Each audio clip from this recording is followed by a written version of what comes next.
ஏதாச்சும் ஒரு பிசினஸ் பண்ணணும் அப்படிங்கிற மைண்ட் செட்ல நீங்க இருக்கீங்க. ஆனா என்ன பிசினஸ் பண்றதுங்கிற கன்ஃபியூஷன் உங்களுக்குள்ள இருக்கும். விச் ஒன் இஸ் பெஸ்ட்னு சொல்லி திங்க் பண்ணி உங்க பிரைனே டயர்டா இருக்கும். உங்களை நான் இந்த பிசினஸ் பண்ணுங்க அந்த பிசினஸ் பண்ணுங்க சொல்ல மாட்டேன். நான் சொல்ற விஷயத்தை வச்சு நீங்களே இம்ப்ளிமெண்ட் பண்ணி பாருங்க. எந்த பிசினஸ் உங்களுக்கு சூட் ஆகும் நீங்களே சூஸ் பண்ணுவீங்க. ஃபர்ஸ்ட் திங், உங்களுக்கு தெரிஞ்ச உங்களுக்கு பிடிச்ச ஒரு விஷயத்த நீங்க பிசினஸா எடுத்து பண்றப்போ உங்களால சக்சஸ்ஃபுல்லா வர முடியும்.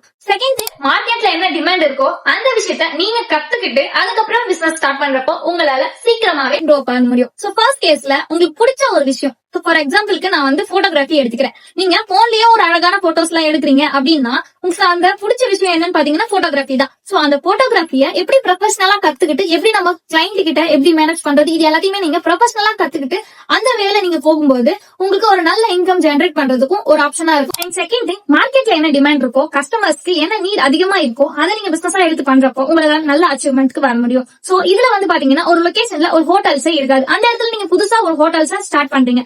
அதுலயுமே ஒரு பெஸ்டான ஃபுட் ரெசிபிஸ் கொடுக்கும்போது உங்களால ஒரு நல்ல லெவலுக்கு போறதுக்கும் வாய்ப்பு இருக்கு. ஒரு நல்ல பிராண்ட கிரியேட் பண்றதுக்கும் வாய்ப்பு இருக்கு. சோ நெக்ஸ்ட் வீடியோல பிராண்ட் எப்படி கிரியேட் பண்றது அப்படிங்கறத பத்தி நான் சொல்றேன். இந்த மாதிரி பிசினஸ் ரிலேட்டட் வீடியோஸ்க்கு என்ன ஃபாலோ பண்ணிக்கோங்க. எனக்கு தெரிஞ்சதை நான் சொல்றேன்.